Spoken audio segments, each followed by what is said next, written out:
Selamat pagi anak-anak, apa kabarnya hari ini? Masih tetap semangat ya? Harus.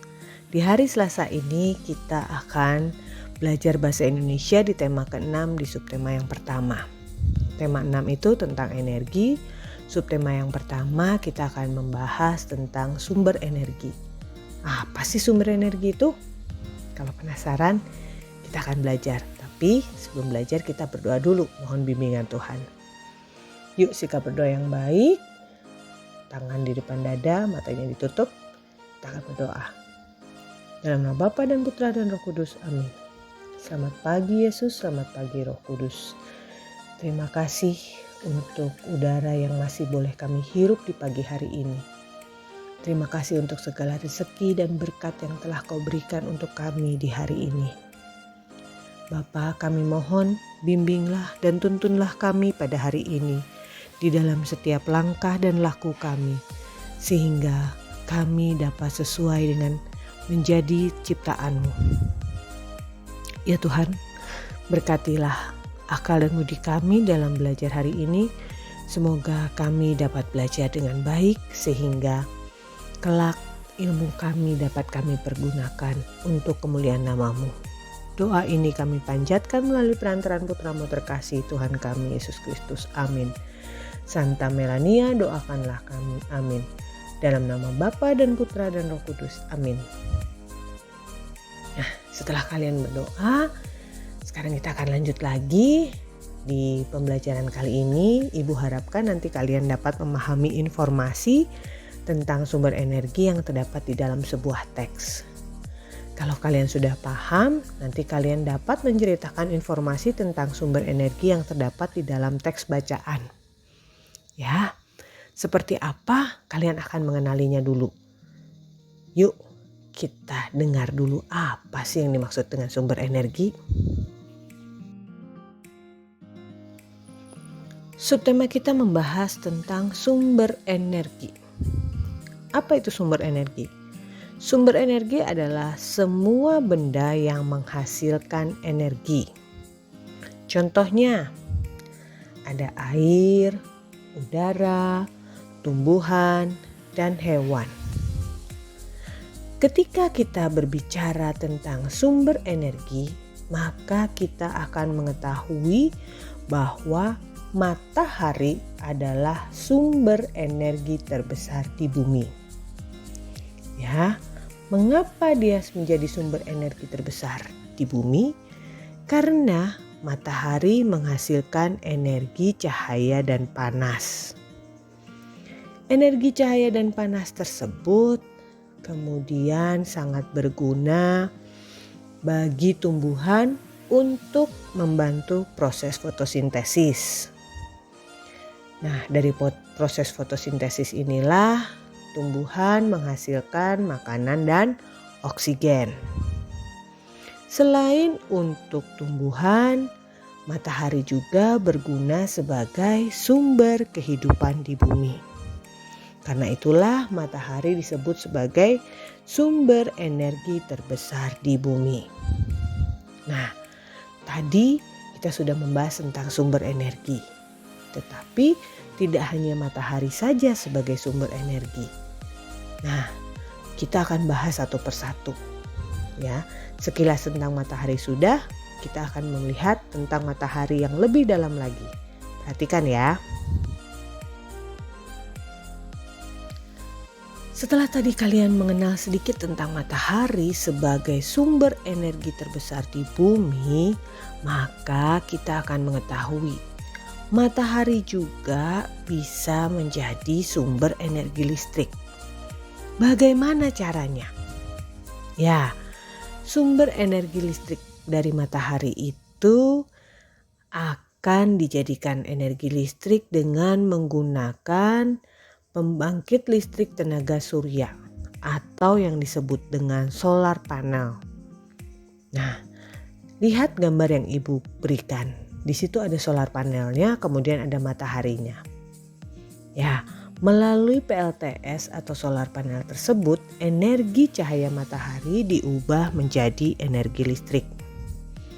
Seperti apa detailnya kalian bisa melihat atau mencari informasinya sendiri, supaya kalian lebih mengingat dan lebih mengetahuinya. Nah, karena matahari itu bisa dijadikan sumber energi listrik, maka di Indonesia sudah didirikan PLTS atau pembangkit listrik tenaga surya yang terbesar di Indonesia itu ada di Kabupaten Karangasem, Bali. Kalian bisa lihat gambarnya. Itu adalah PLTS terbesar di Indonesia.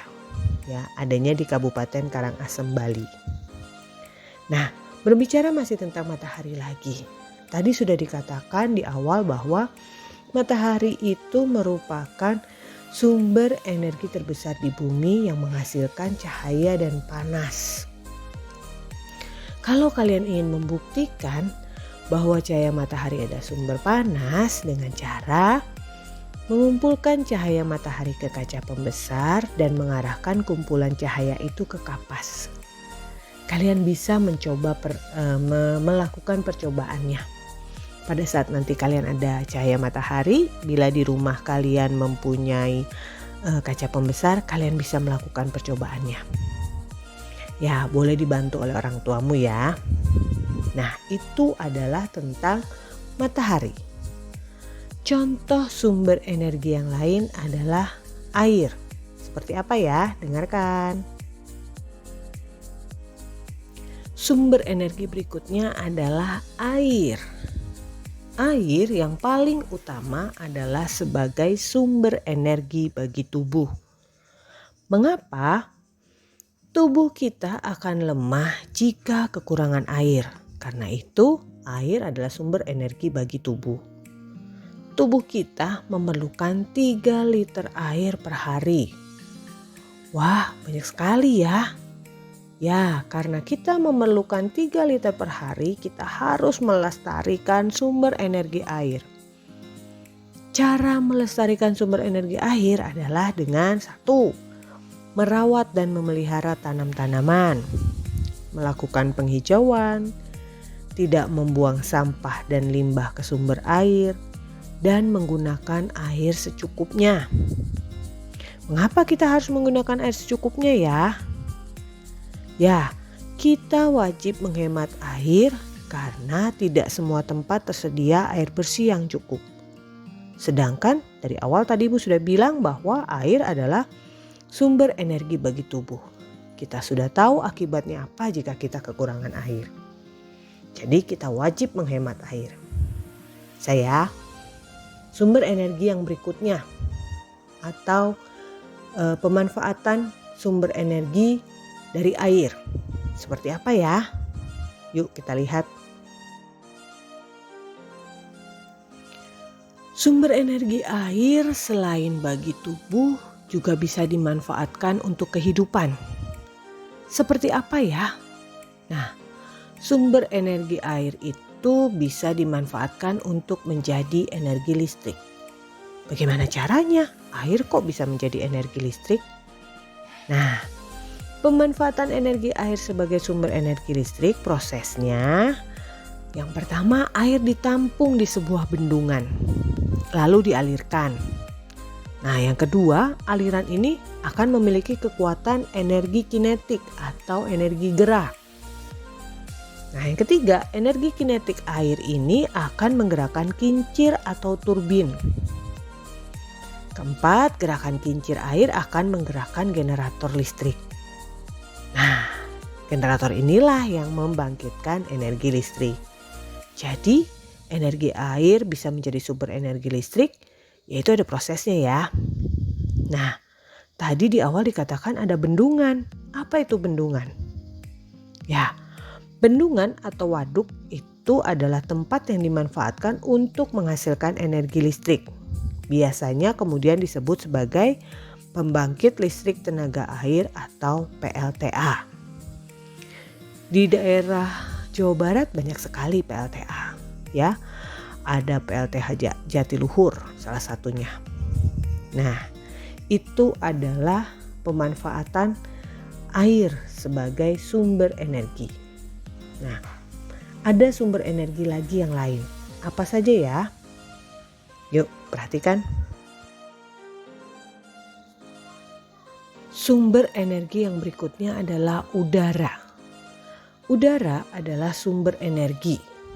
Ya, di dalam udara itu terkandung oksigen yang penting bagi manusia.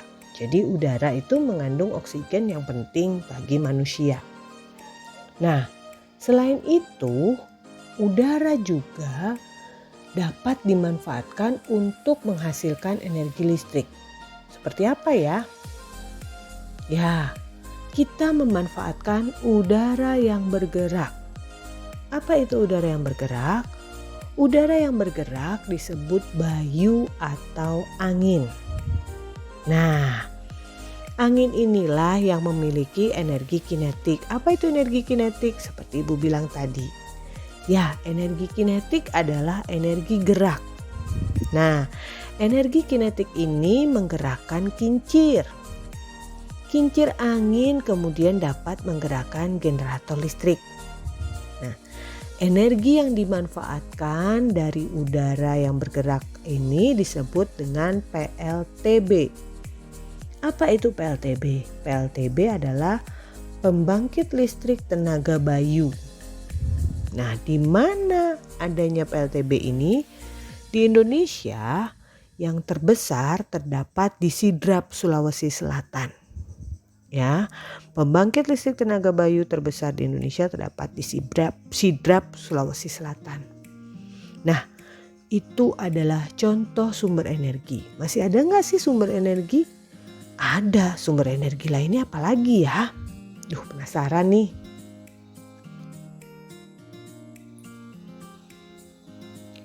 Sumber energi lainnya.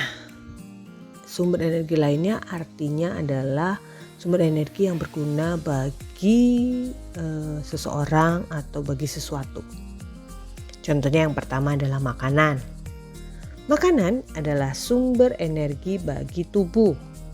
Sebagian besar makanan biasanya berasal dari tumbuh-tumbuhan. Itu adalah sumber energi makanan. Artinya dia berguna untuk siapa? Ya, bisa untuk manusia, bisa untuk hewan. Ya, karena makanan itu berguna bagi makhluk hidup. Dan sumber energi lainnya yang berikutnya adalah bensin. Bensin adalah salah satu jenis bahan bakar minyak untuk kendaraan. Nah, selain untuk kendaraan, BBM digunakan juga untuk menyalakan kompor di dapur atau menghidupkan mesin-mesin di pabrik. Lalu bensin atau yang biasa disebut bahan bakar minyak tersebut asalnya dari mana ya? Ya, bahan bakar minyak atau BBM berasal dari fosil hewan. Fosil hewan adalah hewan yang mati dan tertimbun di dalam tanah jutaan tahun yang lalu. Artinya bisa habis gak ya? Ya bisa. Kalau kita tidak bisa menghemat bahan bakar, kan hewan yang terkubur jutaan tahun yang lalu jumlahnya belum banyak. Kalau sudah diambil terus-menerus kira-kira habis gak ya? Nah, karena itu kalian juga harus menghemat BBM. Bisa ya? Ternyata sumber energi itu banyak sekali ya. Kalau kalian sudah baca di buku cetak, informasi atau cerita tentang sumber energi juga sudah banyak. Sekarang kita akan lanjut ke tugas untuk lebih kalian memahami tentang sumber energi. Apa ya tugasnya? Tugas yang harus kalian lakukan adalah yang pertama membaca teks bacaan halaman 21 sampai 22. Pahami informasinya yang ada di dalam teks bacaan tersebut. Setelah kalian pahami, kalian akan menjawab pertanyaan di halaman 23 dengan kalimat jawab. Sudah berulang kali Ibu mengatakan menjawab dengan kalimat jawab. Artinya kalau menjawab dengan kalimat jawab, kalian menghilangkan kata tanyanya, kemudian membuat menjadi kalimat. Contoh, sudah Ibu berulang kali bilang, mengapa kamu menangis?